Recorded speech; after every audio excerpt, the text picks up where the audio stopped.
Hello guys, আসসালামু আলাইকুম। আজকে ইসলামিক টিচ চ্যানেলের মধ্যে নতুন একটি পর্ব নিয়ে আসলাম।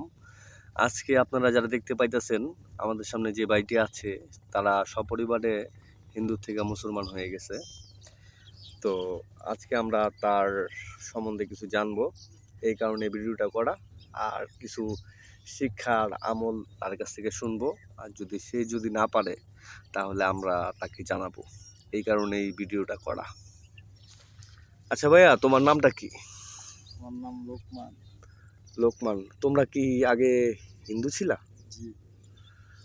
ও, তাইলে তোমরা কিভাবে আর কি মুসলমান হয়ে গেলা সপরিবারে? এটা একটু আমার জানতে ইচ্ছা করলো। কিভাবে, যেরকম ছোট ভাই ইসলাম ধর্ম খুব ভালোবাসে।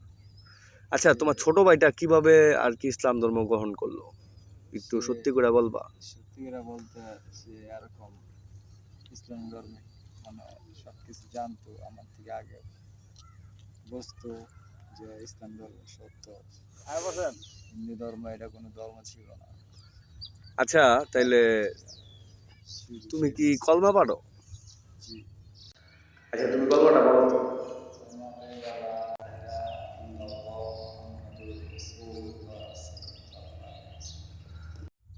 তুমি কি হাসরের ময়দান সম্বন্ধে কিছু জানো? না। জানো না? তো শোনো, হাসরের ময়দানে ওইটা হচ্ছে একটা বিচারের মাঠ। কি কইছি বুঝছো? ওই বিচারের মাঠে তোমার ওই জায়গায় কঠিন বিচার হইব। তুমি কোনো কথা কইতে পারবা না, তুমি সোজা দাঁড়ায় থাকবা। তোমার হাত তোমার সাক্ষী দিব তুমি যে অপকর্ম করছো, তোমার পাও সাক্ষী দিব তুমি যে অপকর্ম করছো। এরকম একটা ঘটনা আছে। তারপর তোমার আমি বললাম, তোমার সর্বোচ্চ অঙ্গ তোমারে বলবো যে তুমি যা যা করছো তোমার কৃতকর্মের সাক্ষী দিব। তুমি যেহেতু হিন্দু থেকে মুসলমান হয়ে গেছো, কি কইছি বুঝছো? এই তুলনায় তুমি তো অনেক কিছু জানো না। আর তুমি বেশি বেশি নামাজ পড়বা আর ইস্তেগফার করবা। তোমার যে ইস্তেগফারটা আমি শিখাইছি সেই ইস্তেগফারটা করবা। আর তুমি নামাজ পড়তে চেষ্টা করবা। নামাজের সব মানে কোনটা কি, এগুলা কি তুমি ভালো করে জানো? জি। আচ্ছা, তুমি তো ফজর ফজর নামাজ কয় রাকাত এটা কি জানো? ফজর নামাজ 2 রাকাত। ফজরের নামাজ টোটাল 4 রাকাত।